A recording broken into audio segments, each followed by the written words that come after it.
بسم اللہ الرحمن الرحیم۔ السلام علیکم معزز طلباء کرام، آپ سب کیسے ہیں؟ آج ہم تفسیر بیضاوی کے سبق نمبر 83 کو پڑھیں گے۔ آج کے ہمارے سبق کا عنوان ہے سابقہ مسلک پر دلیل۔ آج کے ہمارے سبق کی عبارت شروع ہوتی ہے وَاسْتُدِلَّ عَلَيْهِ بِأَنَّهَا سے۔ آئیے سب سے پہلے آج کے سبق کی عبارت پڑھ کے اس کا ترجمہ کرتے ہیں، اس کے بعد اس کی وضاحت کی طرف بڑھتے ہیں۔ مصنف علیہ رحمہ لکھتے ہیں وَاسْتُدِلَّ عَلَيْهِ بِأَنَّهَا لَوْ لَمْ تَكُنْ مُفْهَمَةً كَانَ الْخِطَابُ بِهَا كَالْخِطَابِ بِالْمُهْمَلِ وَالتَّكَلُّمِ بِالزَّنْجِيِّ مَعَ الْعَرَبِيِّ وَلَمْ يَكُنِ الْقُرْآنُ بِأَصْلِهِ بَيَانًا وَهُدًى وَلَمَا أَمْكَنَ التَّحَدِّي بِهِ۔ اور اس قول کی جس پر اکثر نے اتفاق کیا ہے، دلیل یہ ہے کہ الفاظ تہجی سے اگر کوئی معنی مفہوم نہ ہو تو ان کے ذریعے خطاب کرنا وہ ایسا ہی ہے جیسا کہ مہمل الفاظ سے خطاب کرنا، اور عربی النسل شخص سے حبشی زبان میں گفتگو کرنا، اور قرآن کریم اپنے جمیع اجزاء کے اعتبار سے بیان نہیں رہے گا بلکہ بعض ہی کے اعتبار سے رہے گا، اور ان کے ذریعے چیلنج بھی ممکن نہیں ہو سکے گا۔ اور وَإِن كَانَتْ مُفْهَمَةً فَإِمَّا أَن يُرَادَ بِهَا الصُّوَرُ الَّتِي هِيَ مُسْتَحَلُّهَا عَلَى أَنَّهَا أَلْقَابُهَا أَوْ غَيْرُ ذَلِكَ وَالثَّانِي بَاطِلٌ لِأَنَّهُ إِمَّا أَن يَكُونَ الْمُرَادُ مَا وُضِعَتْ لَهُ فِي لُغَةِ الْعَرَبِ وَظَاهِرٌ أَنَّهَا لَيْسَ كَذَلِكَ أَوْ غَيْرُهُ وَهُوَ بَاطِلٌ لأن القرآن أنزل على لغتهم لقوله تعالى بلسان عربي مبين فلا يحمل على ما ليس في لغتهم۔ اور اگر ان سے کوئی مفہوم اور معنی ان میں سے ہوتے تو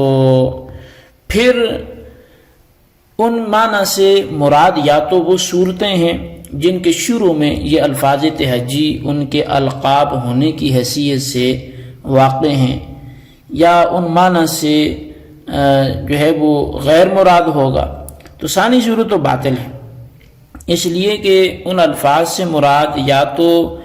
وہ معنی ہیں جن کے لیے وہ الفاظ لغت عرب میں وضع کیے گئے ہیں، اور چونکہ عرب میں کسی معنی کے لیے وضع نہیں کیے گئے اس لیے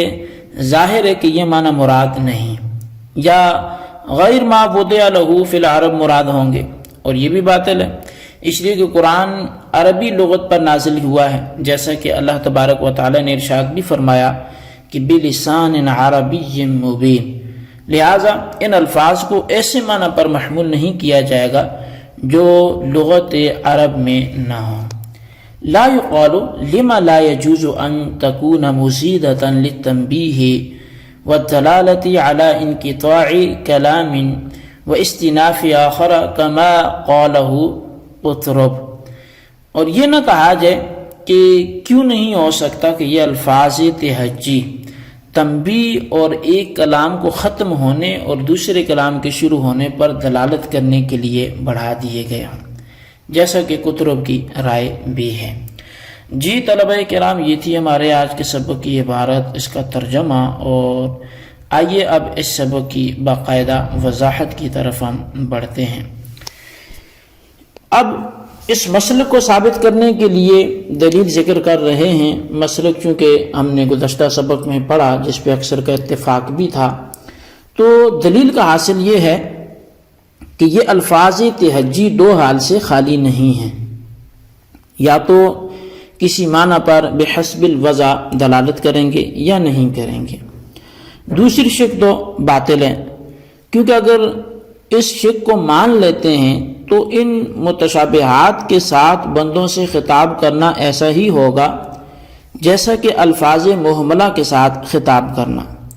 اور جیسا کہ حبشی زبان میں عربی سے کلام کرنا، حالانکہ وہ عربی حبشی زبان کو جانتا ہی نہیں ہو۔ سارا کا سارا قرآن اب ایسا اگر ہو تو وہ بیان و ہدایت بھی نہیں رہے گا، اور اس سے چیلنج کرنا بھی پھر ممکن نہیں ہوگا۔ اور یہ چیزیں باطل ہیں، لہٰذا الفاظ تہجی کا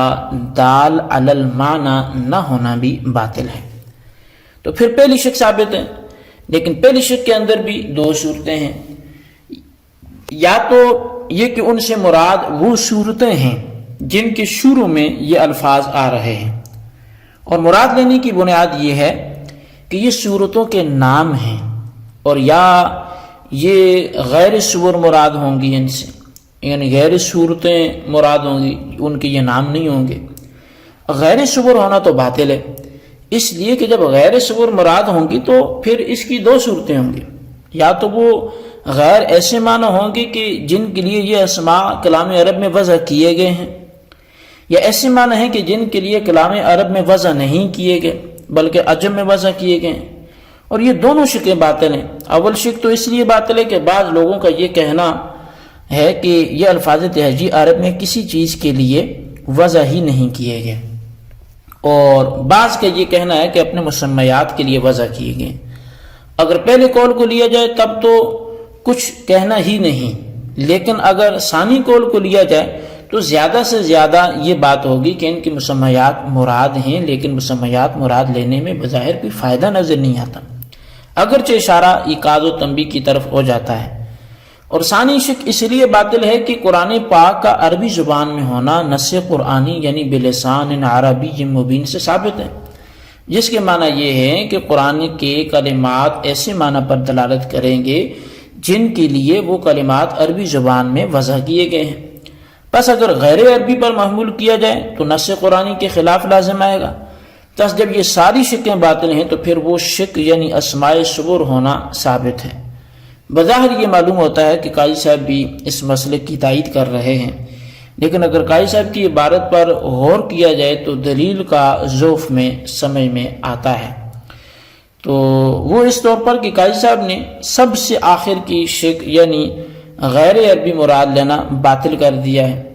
اس کے باطل کرنے سے خود متکلمین کا قول جو ہے وہ رد ہو جاتا ہے، متکلمین کا یہ قول ہو جاتا ہے، اس لیے کہ غیر عربی کی دو صورتیں ہیں، ایک یہ کہ عجمی ہوں، دوسرا یہ کہ نہ عربی ہوں نہ عجمی ہوں۔ جب غیر عربی کے اندر عموم ہے تو پھر ان الفاظ تہجی کا اسماء